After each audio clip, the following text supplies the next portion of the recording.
दोस्तों एक बहुत बड़ी कार्रवाई हुई है। नेतन्याहू की पत्नी की सारी संपत्ति जब्त। जी हां, इस वक्त की बड़ी खबर बता रहा हूं।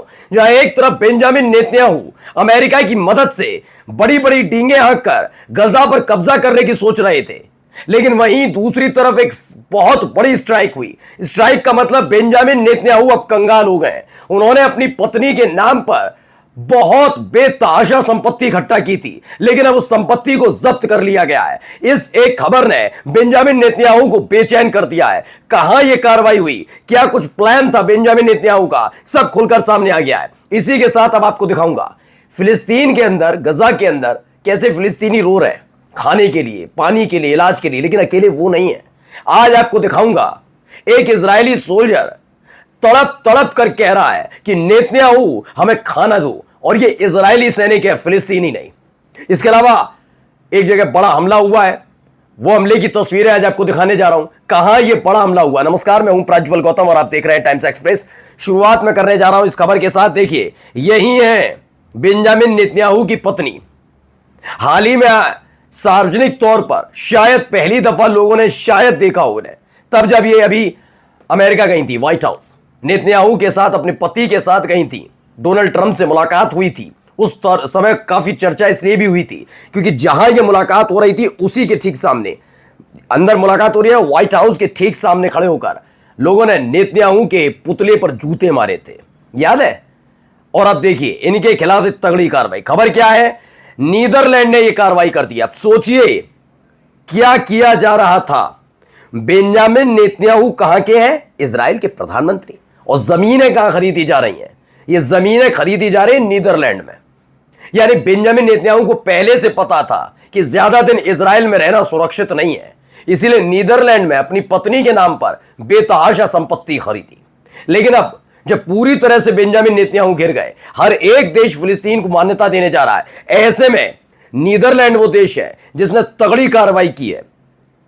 पहले चिन्हित किया गया कि कहां कहां संपत्ति मिसेज नेतन्याहू की है, और उसके बाद उसे जब्त कर लिया। Netherland freeze the real estate assets of Netanyahu's wife over her direct role in financing the genocide in गजा।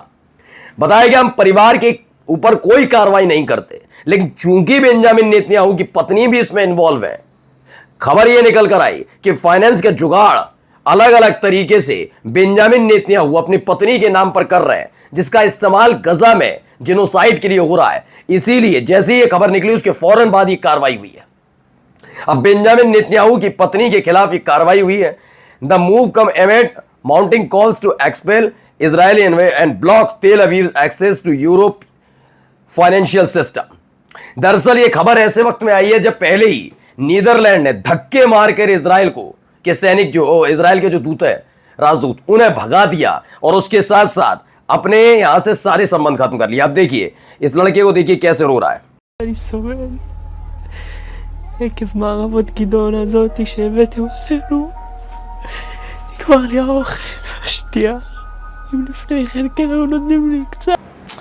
दरअसल ये फिलिस्तीनी नहीं है जो नेतन्याहू से खाने की डिमांड कर रहा है, बल्कि ये है एक इजरायली सैनिक, इस्लाम है रोम। इसने नेतन्याहू से रोते रोते कहा है, क्योंकि ये इस समय कहां है, ये हमास के कब्जे में है। इसका वीडियो जारी किया गया है, हालत देख लीजिए, शरीर पूरा देह निचुड़ गया है। क्यों? क्योंकि जब फिलिस्तीनियों के लिए ही खाना नहीं है तो इनको कहां से खिला देंगे। और अब देखिए हालत क्या है, चल फिर नहीं पा रहा, उठ नहीं पा रहा, भूखा है। ये बताता है प्लीज ब्रिंग इन फूड, कहा कि हमें खाना दो, मैं मर रहा हूं भूख से, और ये नेतन्याहू से कहा गया। चलिए अगली खबर आपको दिखाने जा रहा हूं।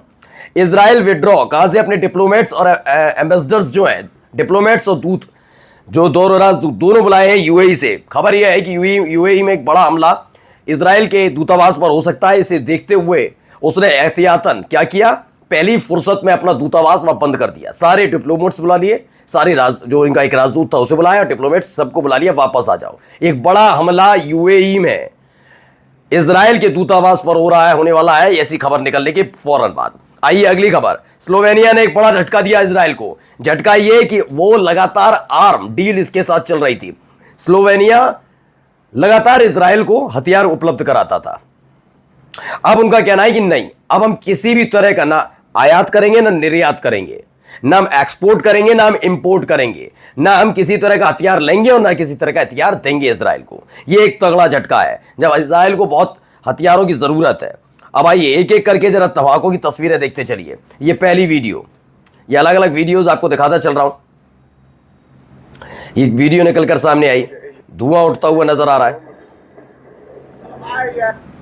ये देखिए पूरा क्लाउड बना हुआ है, मशरूम क्लाउड, मशरूम है। आइए देखिए और भी कई तस्वीरें, ये तस्वीर निकल कर आई सामने कि वहां धुआं उठ रहा है। दरअसल ये लेबनान पर हमला किया गया है, वहां से निकली हुई तस्वीर है कि कैसे ये बड़ा हमला लेबनान में हुआ है। दरअसल हो क्या रहा है जरा मैं आपको बताता हूं। लेबनान में एक अलग खेल चल रहा है। जैसे सीरिया में हुआ वैसे ही लेबनान के हालात बना दिए। सीरिया में क्या था कि जो बशर अल असद थे, सबको पता है, ईरान और रूस के करीब थे। अमेरिका और इजराइल से 36 का आंकड़ा था, ठीक है। उसके बाद एक आंदोलन शुरू किया जाता है और यह बताया जाता है कि असद की सरकार में सीरिया के लोगों पर भारी अत्याचार हो रहा है, भ्रष्टाचार हो रहा है, घोटाला हो रहा है और इन सब के बीच सीरिया को लूटा जा रहा है। इसकी नेतृत्व करता कोई और नहीं, हथियारबंद अल जुलानी ने किया था और HTS ने किया, जिसे एक वक्त में अमेरिका ने आतंकवादी संगठन और आतंकवादी करार दिया। जब अल जुलानी ने बशर अल असद की सरकार का तख्ता पलट किया, उसके फौरन बाद वो सत्ता में आए, तो क्या चीज हो गई वहां पर? सीरिया में अमेरिका को, सीरिया में इजराइल को पसंद नहीं किया जाता। कबीले पसंद नहीं करते इजराइल और किसको? अमेरिका को। दूसरी बात, लेकिन सत्ता में कौन? अल जुलानी, HTS, जो अमेरिका परस्त है, जो इजराइल परस्त है, ठीक है। ऐसा ही लेबनान में है। दरअसल हिजबुल्लाह का 36 का आंकड़ा इजराइल से और अमेरिका से है। हिजबुल्लाह को हथियार देने वाली जो देश है वो ईरान है, वो खुलकर स्वीकार करता। हम यहां से सीरिया से होकर ही जाते थे। अब वहां पर भी सरकार जब बदली तो हालात क्या हुए? वहां जो प्रधानमंत्री आए लेबनान के, वो आए ऐसे जो अमेरिका परस्त निकले। अब ये जो धमाके हो रहे हैं, जो हमले हो रहे हैं, इन हमलों के बीच भी एक खबर आती है।